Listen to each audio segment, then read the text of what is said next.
She led millions in the worship, but no one heard her suffering. The world sang her songs. Churches echoed her voice. But behind the anointing was a woman enduring pain in silence. This is not just the story of a gospel singer. This is the story of faith, marriage, abuse, and what happens when silence becomes deadly.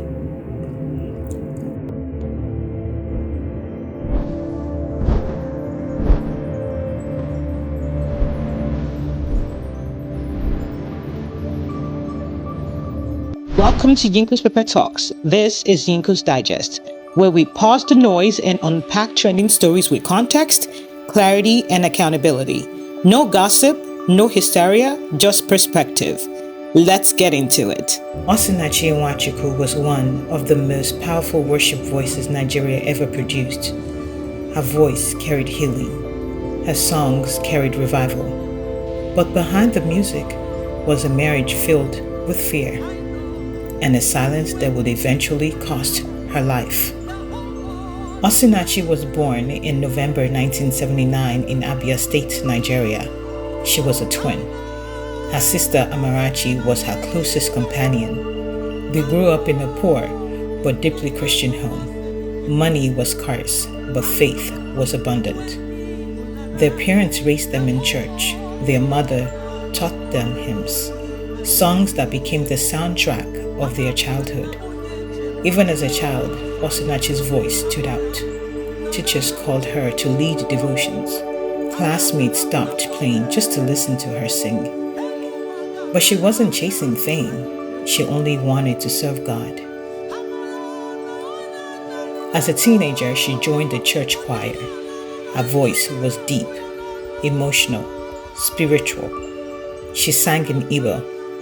She didn't perform, she ministered. But gospel music in Nigeria at the time was not glamorous. There were no labels, there was no structure, there was no money. For years, Osinachi was a backup singer. She traveled overnight by bus, she slept on church benches, sometimes she wasn't even paid at all. Still, she endured, because to her, ministry mattered more than money. In 2017, everything changed. A young worship leader, Prosper Ochimana, invited Osinachi to feature on a song. That song was Ekwueme. When it was released, it exploded. Churches, crusades, weddings, funerals.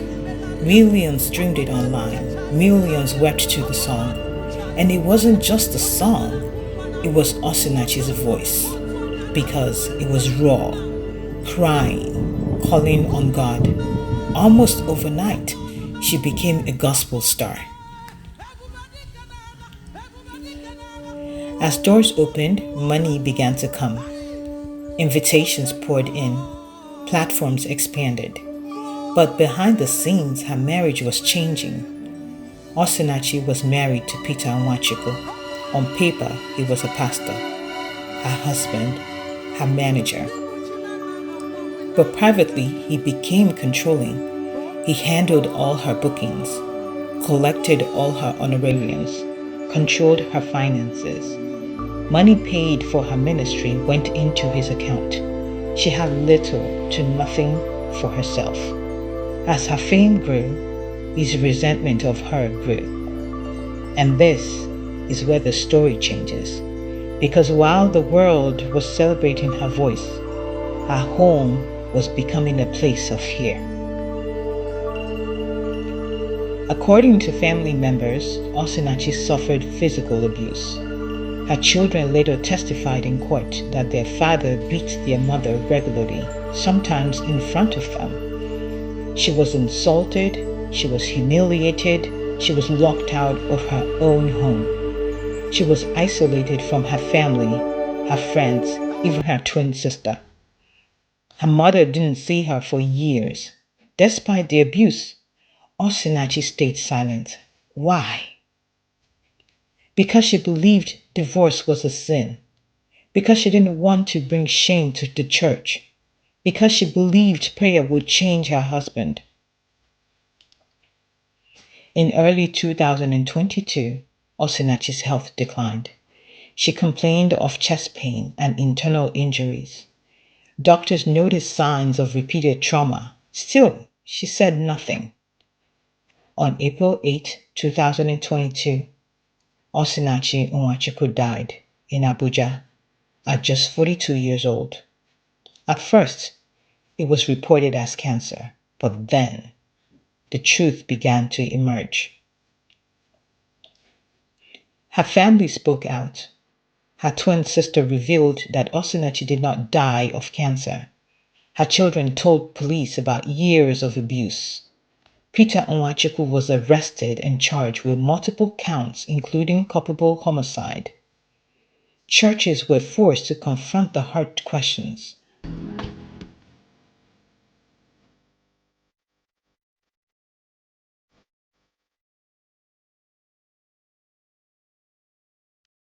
How many women are suffering in silence? How many were told to endure instead of escape? After years of trial, testimonies, and evidence, in April 2025, Peter Nwachukwu was found guilty and sentenced to death by hanging. Justice came, but it was too late for Osinachi. Osinachi's story is not just about music, it's about marriage and the danger of silence.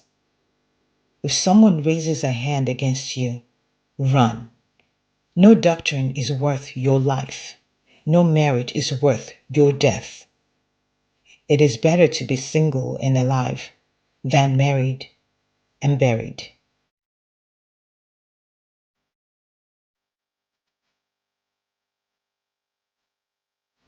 Osinachi's story compels us to confront difficult questions, not only about marriage, but about faith, culture, and the danger of silence.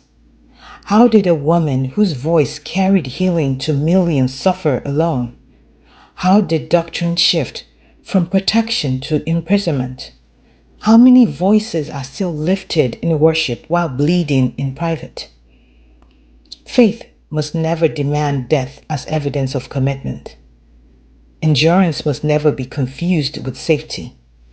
And silence must never be elevated as virtue in the presence of violence.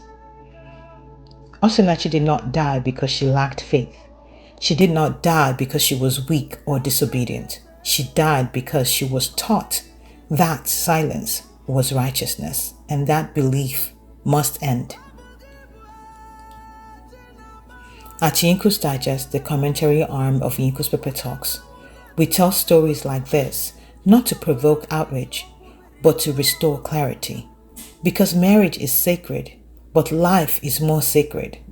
Faith should never be weaponized to keep anyone in harm, and silence should never be preached as obedience. If this story reaches even one woman still enduring abuse in quiet desperation, if it gives even one family, one woman the courage to speak up, then Osinachi's voice has not gone silent forever. It is still doing what it always did, and that is calling people out of darkness.